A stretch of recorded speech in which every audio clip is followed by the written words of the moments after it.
Hi friends, നമുക്കാണെങ്കിൽ ഇന്ന് മുട്ട ബിരിയാണി ഉണ്ടാക്കാം. എന്തൊക്കെ ചെയ്യുന്നത് നമുക്ക് നോക്കാമേ. ഇന്നലെ വെച്ച ഈന്തപ്പഴ അച്ചാറുണ്ടല്ലോ, അതിൻ്റെ കൂടെ കഴിക്കാൻ നല്ല ബെസ്റ്റാണ്. നിങ്ങളെല്ലാവരും ട്രൈ ചെയ്ത് നോക്കുക. സബ്സ്ക്രൈബ് ചെയ്യാത്തവരെല്ലാം സബ്സ്ക്രൈബ് ചെയ്യുക, ഹെൽപ്പ് ചെയ്യുക. ഓക്കെ, നമുക്ക് ഇൻഗ്രീഡിയൻസ് എന്താണെന്ന് നോക്കാമേ. കുറച്ച് മല്ലിയില വേണം, അത് അരിഞ്ഞ് വെച്ചതാണ്. ഒരു 5-6 പച്ചമുളക് അരിഞ്ഞ് വെച്ചത്, അണ്ടിപ്പരിപ്പ്, ഒരു 5 സവാള അരിഞ്ഞത്, ഇതാണ് കസ്തൂരി മേത്തി, തൈമ്, ഇത് മാഗി ക്യൂബ്, മുന്തിരി, ടൊമാറ്റോ ഒരു 2 അരിഞ്ഞത്, ഇഞ്ചി വെളുത്തുള്ളി പേസ്റ്റ്, പിന്നെ മുട്ട പുഴുങ്ങിയത്, പിന്നെ മസാല.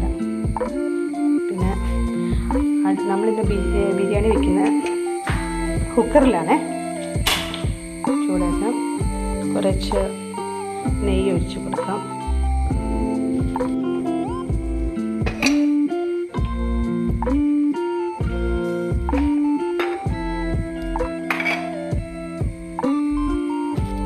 നമുക്ക് മുന്തിരി ഇട്ട് കൊടുക്കാമേ.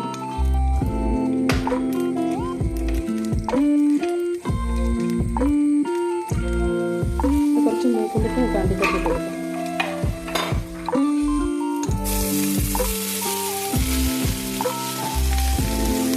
പിന്നെ നമുക്ക് വഴറ്റാമേ.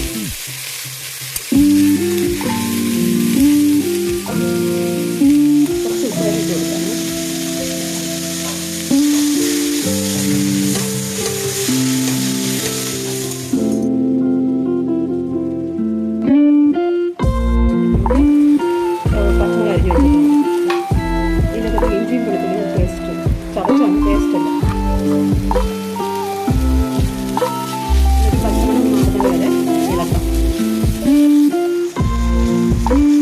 പച്ചമണം ഇതാ മാറി നമുക്ക് മാഗി ക്യൂബ് ഇട്ട് കൊടുക്കാം. അതിൻ്റെ കൂടെ അരിഞ്ഞ് വെച്ചിട്ട് 2 തക്കാളി ഇല്ല, അത് ഇട്ട് കൊടുക്കാം. തക്കാളിയൊക്കെ ശരിക്കും ഒരു 1/2 സ്പൂൺ ഗരം മസാല, ഒരു ചെറിയ കുഞ്ഞു സ്പൂൺ മഞ്ഞൾപ്പൊടി, 1 സ്പൂൺ മുളക് പൊടി, ഇത്രയിട്ട് ഇളക്കുക.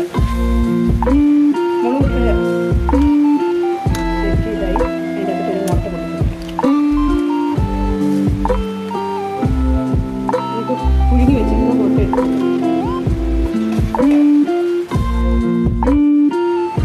ഗ്രേവി റെഡി ആയിട്ടുണ്ട്. നമുക്ക് ഈ മുട്ട എടുക്കാം.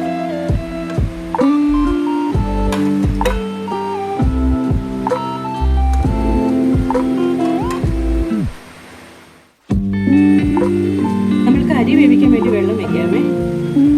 നമ്മൾ കൈമ റൈസാണ് എടുത്തേക്കുന്നത്. ഒരു അരമണിക്കൂർ മുന്നേ വെള്ളത്തിലിട്ട് കൊടുത്തു. കൈമ റൈസ് ചെറിയ കൈമ ജീരക റൈസ്.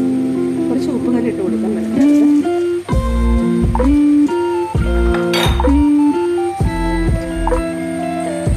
നമുക്ക് ഈ മസാലയിലേക്ക് കൊടുക്കാം. ഒരു നാരങ്ങ, ഉണക്കനാരങ്ങ ഇട്ട് കൊടുക്കാം.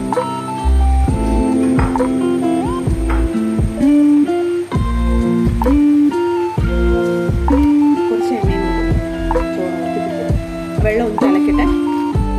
വെള്ളം തിളച്ച് തൈര്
10 മിനിറ്റ് കഴിഞ്ഞിട്ട് തുറന്ന് നോക്കിയതാണ്. അടിപൊളി ടേസ്റ്റാണ്. നിങ്ങൾ ട്രൈ ചെയ്യുക. പെട്ടെന്ന് തന്നെ ഉണ്ടാക്കാൻ പറ്റിയ ഡിഷ് മുട്ട ബിരിയാണി. അതിലൂടെ നമ്മൾ നേരത്തെ ഉണ്ടാക്കിയ ഡേറ്റ്സ് പിക്കിൾ നല്ല അടിപൊളി ടേസ്റ്റാണ്. നിങ്ങൾ പരീക്ഷിച്ച് നോക്കുക. ഇഷ്ടപ്പെട്ട ലൈക്ക് അടിക്കുക. സബ്സ്ക്രൈബ് ചെയ്യാത്തവർ കാണുന്നവരെല്ലാം സബ്സ്ക്രൈബ് ചെയ്യുക. വീണ്ടും പുതിയൊരു വിഭവമായി. Bye bye. Take care.